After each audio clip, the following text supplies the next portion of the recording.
The Avengers radio series, a cultural phenomenon in South Africa back in the 1970s, South Africa was a country with no national television service. It wasn't until 1976 that the country would get its first taste of television broadcasts. But before that, radio was the primary medium of entertainment and information for the masses. This was the context when The Avengers, a British spy-fi series, made its debut on South African radio and became a cultural phenomenon.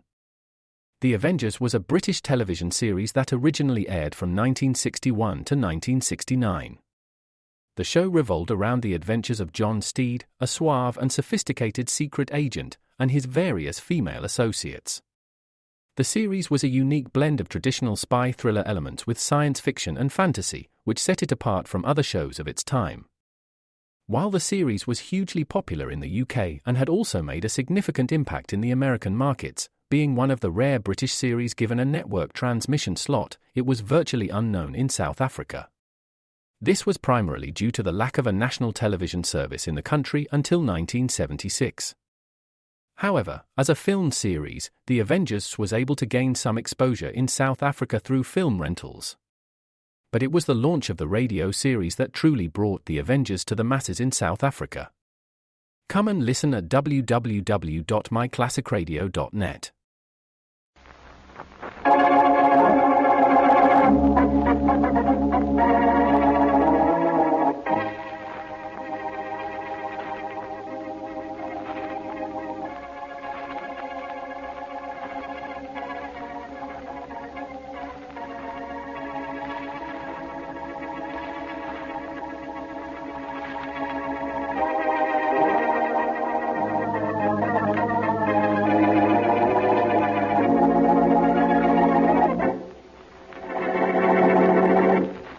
Bill, what about it? Got an idea for the lyric yet? Play that melody once more, Dick. I think I've got some. It's about time.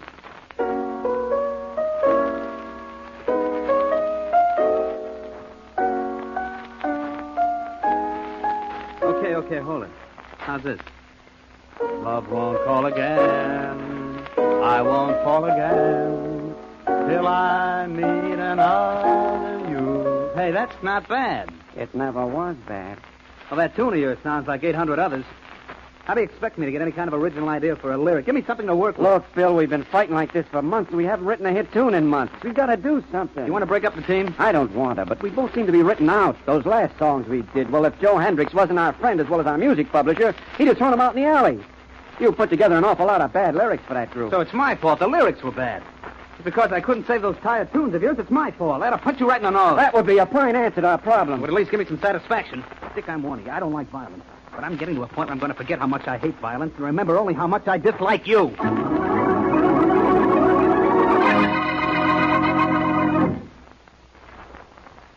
And now meet Dick Calmer as Boston Blackie. Enemy to those who make him an enemy. Friend to those who have no friend.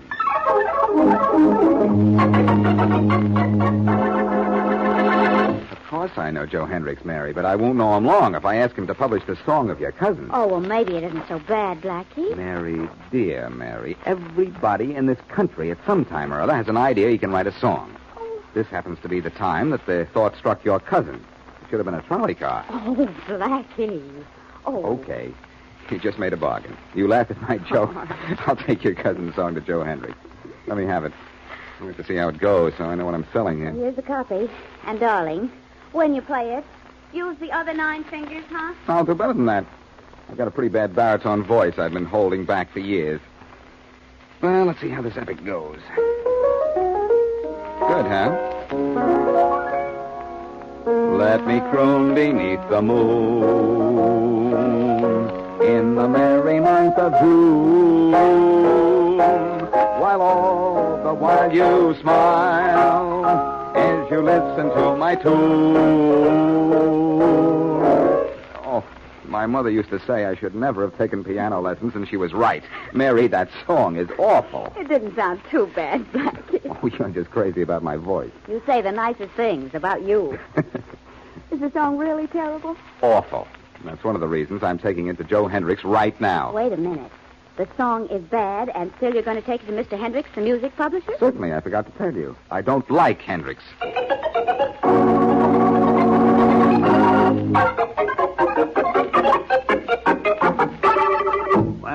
Call all 3 hotels. He'll have to register in one of them. Leave word to call Joe Hendricks when he checks in. Right. Phones all the time, phones. Yeah? Boston Blackie? Sure, send him in. Go on in, Mary. Thank you, dear. Hiya, Joe. Hello, Blackie. Long time no high see. This is Joe Hendricks, Mary. He and Inspector Faraday make the worst jokes in the world. How do you do? Hello. Well, what can I do for you, Blackie? I've got a song, Joe. I'd like you to publish it. Here. What's the title? In a Blue Canoe with You. You're kidding with that, aren't you? Oh, no, Mr. Hendricks. We're very serious. My cousin wrote it. Your cousin ought to be a very happy character that he's your cousin, Miss Wesley. That's fame enough for anybody. Take this song back, Blackie. Put it on the floor and let it crawl out of here by itself. Well, don't you even want to hear it? If I want bad songs, I got Dick Alton and Bill Rutley under contract. They've written nothing but bad songs for the past year. Say, how are the boys? Haven't seen them in quite a while. Physically, they're fine. Mentally, they're out of town. How about actually? They're in a piano room down the hall trying to write a song. Oh, please, Mr. Hendricks, won't you listen to my cousin's number? Blackie can play it for you. How bad is it, Blackie? I can tell you in one word. Very. But I got an idea. What is it? It isn't so bad that a professional songwriting team couldn't fix it up. Where'd you say Alton and Rutley were, Joe? In the piano room down the hall. I'm going down to see them. Maybe they'll do something about your cousin's song, Mary. I won't be too long. Phones, all the time phones. Excuse me, Miss Wesley. Of course. Hello, Hendricks speaking. Tommy boy, when'd you get in town, Tommy boy? Swell. How's the lip in the old trombone? Sure, it always was the best. Tommy, I'm glad you called back. I got a score that's atomic, a musical comedy score. You know the show Are You With It? How about doing Here I Go Again from it? It's a terrific Well, sure, I listened to your broadcast. Wouldn't miss him. Oh, you did the song last night. Small world, ain't it? Hey, drop around for lunch tomorrow, huh, Tommy? About 4 o'clock, I got some new tunes to show you, Tommy. Date? Terrific, Tommy. Thanks for calling, Tommy. That was... I know, Tommy. This is a very interesting business, Mr. Hendricks. Oh, Blackie, there you are. Did you find Dick Alton and Bill Rutley? Yes, but they were too busy to work on your cousin's song. Oh. Come on, Mary, let's get out of here. What's your hurry, Blackie? Sit still, hang around a while. I'll buy lunch. No, thank you, Mr. Hendricks. I get hungry long before 4 o'clock. You're a normal girl. And what are you doing with Blackie? Thanks, Joe, and thanks for turning down this tune, pal. Remind me not to do something for you sometime. Don't leave. Blackie, listen, did you hear the gag about... I think you're right, Blackie. I think we'd better leave. Well, Mr. Hendricks, it was very nice. What was that?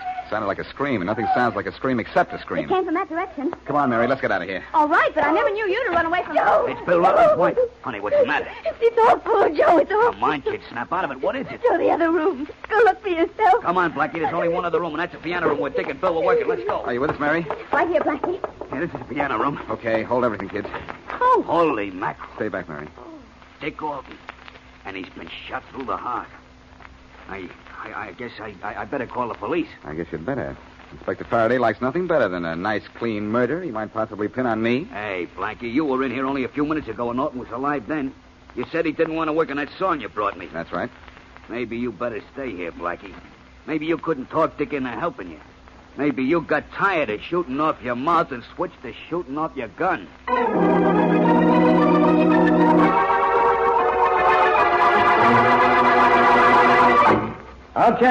Okay, get them all ready for the lineup, Jenkins. Get the woman out there first. Okay, Rollins, take this down. Then take down what she says. Name, Mrs. William Rutley. Occupation, housewife. Charge, suspected homicide. Well, Mrs. Rutley, what have you got to say? Nothing. I haven't done anything. Inspector, why don't you get smart? She found the body, that's all. That doesn't make her a killer. Shut up, Blackie. I run things down here. Mrs. Rutley, did you kill Dick Alton, your husband's father? No, all I did was find him already dead. That's all I know. Oh, please let me get down from here. These lights. She's fainted, Faraday. Happy now? When that dame comes to, Rollins, take her in and book her for murder. I'll be in my office. He'll be in his office, Rollins, with me. Beat it, Blackie, before I find a reason why you wanted Alton dead. Oh, I had a reason, Inspector. Huh? A reason, but not a motive. There's a subtle difference there. You wouldn't understand.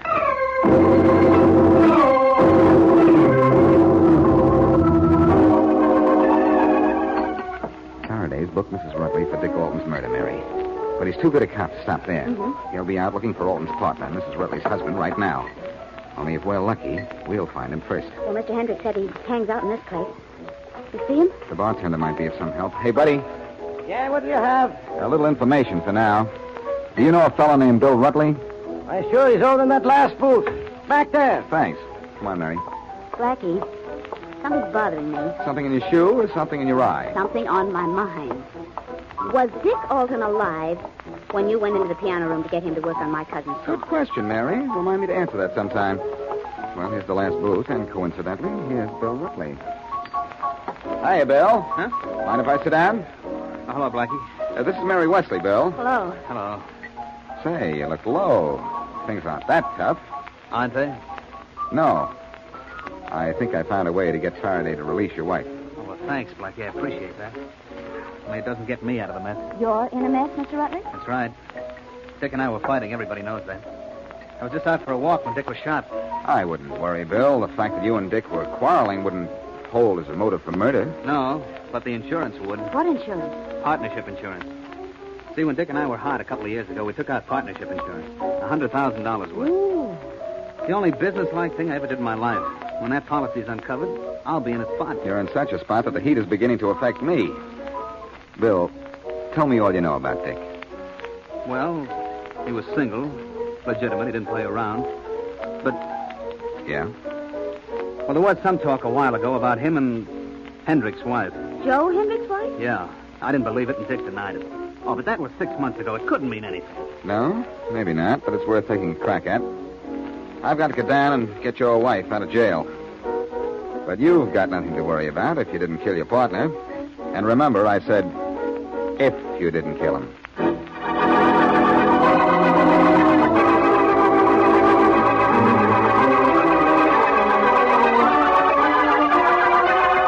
I don't suppose you want to listen to me, Faraday. Blackie, I don't even want to look at you. Oh, well, if you don't want me to tell you why Mrs. Rutley couldn't have murdered Alton, I won't. So don't. You mean I can't tease you into asking me to prove that? Blackie, you couldn't make me carry an asbestos umbrella if it was raining fire. You're leaving now? You're a little too smug, Faraday. You know something. And there's a remark I never thought I'd make. Bye-bye, Blackie Bird. Be seeing you. Inspector, you're holding Mrs. Rutley, but I checked her arrival at the Hendricks building and found that she got in the elevator only a few seconds before she found Dick Alton's body. Yes, genius. Any smart cop would have done the same thing, only, of course, he wouldn't be any relation of yours. What I'm trying to tell you is that according to the coroner's report, the body had been dead at least a half an hour before Mrs. Rutley found it. Okay, you've told me. So long, Blackie. Still the same old Faraday. You won't listen to me. Sure, I'll listen. But it's a little boring. You see, I checked all the details about the elevator myself this morning. And Mrs. Rutley has been free for 2 hours.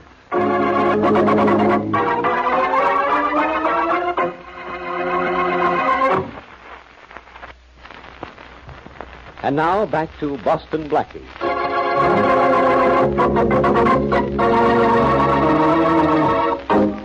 Dick Alton, part of the songwriting team of Alton and Rutley, has been murdered.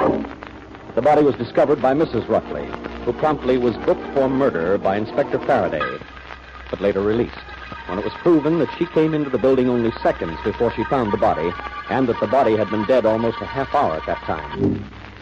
Boston Blackie has discovered that the songwriting team had a partnership insurance policy, payable to one on the death of the other, which makes Bill Rutley a suspect. But he has also uncovered the fact that at one time there was talk concerning the murdered man and the wife of Joe Hendricks, music publisher. As we return to our story, Blackie is in Hendricks' office. I can't talk to you now, Blackie. I'm busy. Don't talk. Listen. Joe, I hear that there was some gossip concerning Dick Alton and your wife about 6 months ago. Where'd you hear that? What's the difference where? It's true, isn't it? There was some talk? Sure, that's true. Only I never paid any attention to it. Hey, you're not thinking... I don't know why you say that. Jealousy is a pretty strong motive. You think I killed Dick Alton for something that happened 6 months ago, if it happened at all, which I doubt? It could be. You know, Joe, you're in a fascinating business. Words and music. Stay honest, and the world dances to your songs. But fool around with murder, Joe, and you'll dance at the end of a rope.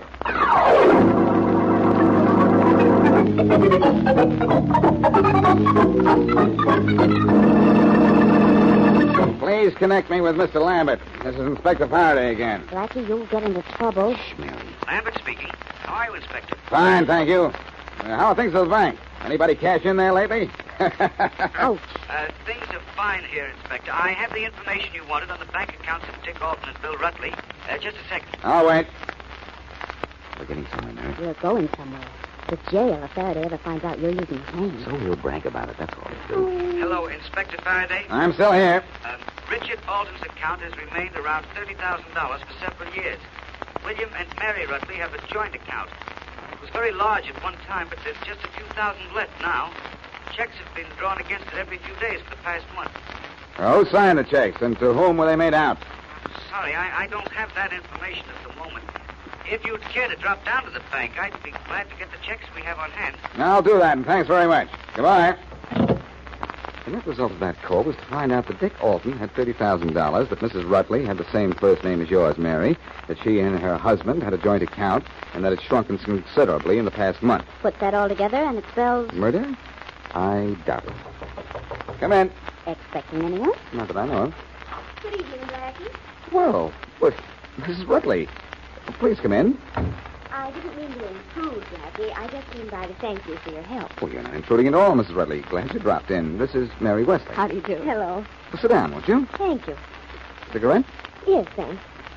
Oh, dear, I'm sorry. I have no matches. I did have a lighter, but I wore out one of the parts, my thumb. I have my own matches, thank you. As if I can ever find them in this bag of mine. Don't you find that no matter how big a handbag you carry, it's never large enough to hold what a girl needs? I certainly do. Well, Eureka. Uncovered one book of matches. Ooh. Here, I'll light your cigarette, Mrs. Rutley. Let me have them. There you are.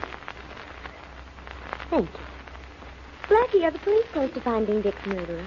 I don't know, Mrs. Rutley. All I do know is I'm not. Well, I'm sure you will be. Thank you, Mrs. Rutley. I'll just sit back and listen while you tell me how wonderful I really am. I'd like to, Blackie, but I really did come down just to thank you, and I have thanked you, so I guess I'll run along. Nice to have met you, Miss Wesley. Don't bother, Blackie. I can get the door myself. Goodbye. Bye. Goodbye. Well, she has charm, Blackie. You have green eyes, Mary. I do not. They're just sharp. I'm the observing type. For instance, I observed that you forgot to give Mrs. Rutley back her matches. The Rio Cafe, it says on the matchbox cover. Ever been to the Rio? Nope. I don't go for that rumba and samba stuff. I like to dance in English. The Rio's quite a spot. Gambling hall downstairs. If you know the right people, you get in. I wonder how Mrs. Rutley got these matches. I once had a book of matches with an advertisement on the cover urging me to buy my hay, feed, and grain at Davenport, Iowa. Too far, though. I just let my cattle get hungry. The talk is good, but the results are negligible. Get your coat on, Mary. We're bound for the bank. To the bank? Could I just throw in a casual why? To withdraw some information and deposit it to the account of an unsolved murder.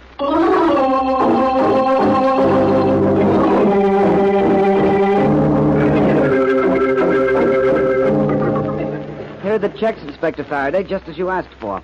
They're the ones drawn this month on the joint account of William and Mary Rutley. Thank you, Mr. Fleming. Do you mind if my secretary and I look them over? Well, not at all, Inspector. Just call me if you want anything. Look, Mary, except for a few small ones, all the checks are pretty large amounts. All made out to cash and signed Mary Rutley. Who endorsed them, Blackie? Let's see, Edward Stone, and Edward Stone endorsed them all.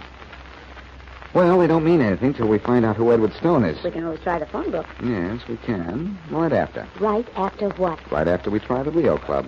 Maybe we'll find that they have an Edward Stone there. It's worth a try, anyhow. Come on, the phone booth is over here. Now, just wait here while I phone the Rio Club. Let's see, the number should be on this matchbox. Oh, yes, here it is. Circle 9, 7800. Keep your fingers crossed.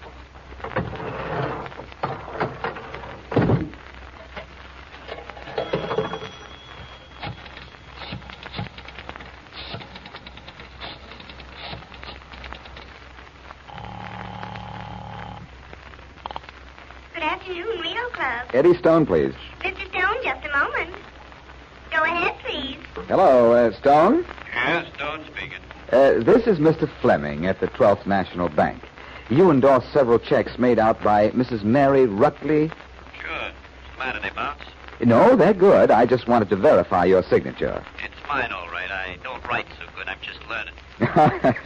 I see. Oh, Mr. Stone, if I wanted to come to the Rio Club, could you see to it that I was allowed downstairs? You know about the downstairs? Yeah, a friend of mine told me about it. Bill Rutley. He's never been here. His partner, the guy who got bumped yesterday, started coming here about a month ago. Did pretty well, too. Well, I couldn't very well get him to take me to the club, could I? No, I guess not. Hey, Mr. Fleming, I don't see no harm in you coming down here. You don't need no friend, just ask for me. Oh, thank you, Mr. Stone. Thank you very, very much. Goodbye. It worked, Mary. Good. Now I've got to get Faraday on the wire and ask him to have Hendricks and Mr. and Mrs. Rutley in Hendricks' office in half an hour.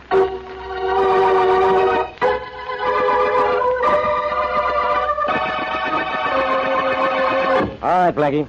I got Joe Hendricks and Mr. and Mrs. Bill Rutley inside in Hendricks' office, just as you asked. Now, don't you think it's about time you told me why I did it? You did it, Faraday, because you have great confidence and implicit faith in me. And because I'm a little bit dumb. Half the time I listen to you, I could kick myself after. But the other half of the times, you pat yourself on the back. Now, this is don't one of you? the kicking times. I can feel it. Tell me, what are those three doing inside? One of them murdered Dick Alton. Well, take a deep breath. Here we go. Hello, everybody. Hello, Blackie. Take a seat, Faraday. Go ahead, sit down. What's the idea of this, Blackie? I'm trying to run a business And here. I'm trying to run down a murderer. That's more important. You looking at me, Blackie? Possibly. Bill, you were the lyric writer in the Alton Rutley team, weren't you? That's right. I just wanted to make sure. Are you comfortable, Mrs. Rutley? Yes, thank you, very. Oh, now that we're all here, I've got to confess something. Yesterday morning, I left Hendricks and Mary in this office. Went into a piano room where I found the murdered body of Dick Alton. And I picked up a piece of music manuscript paper that was lying on the floor near the body. Dick was putting a tune down on paper when I left him. Dick was working on that music when his killer walked in. He took one look and feverishly wrote down 5 notes at the bottom of the manuscript page. Here's the manuscript paper, and I'm going to play you the 5 notes right now. All right to use your piano, John? Well, all right, go ahead. Thanks. Now, here are the 5 notes. That's all. Just those 5 notes. Anybody recognize the tune? Means nothing to me, Blackie. Oh, I don't recognize that. That's because there are no harmonies. Listen to it now. Hey, that's George M. Cohan's Mary. What's that got to do with this? Everything. The first line of the lyric, the one that matches these notes, is, "'Cause it was Mary. Dick Alton named his murderer just before he was shot. Mary Rutley, you killed Dick Alton. Grab a Faraday. Don't let her get out that door. Let me go. I had to do it. I tell you, I had to. Well, that's a fitting climax in a music publishing office. I supply the words and music, and a murderess decides to sing.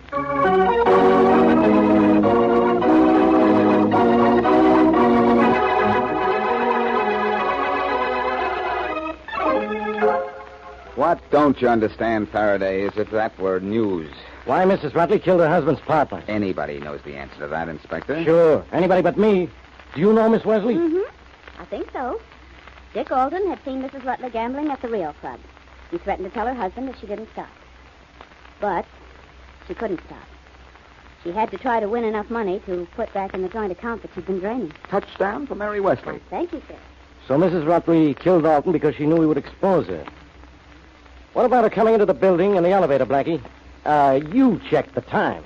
She simply used the stairs the first time when she shot Alton and left the building, and then came back a half an hour later using the elevator, where she could be seen. Oh, you were such a genius, Blackie, when you had a clue like that music thing in your pocket all the time. It practically told you that Mary Rutley murdered Alton. You could have gotten it the same way I did, Faraday. Wrote it yourself. That's what I did. Huh? I knew my facts were right, but I couldn't prove any of them, so I had to pretend that Dick Alton had named his killer in the hope of getting her to make a break. And she did.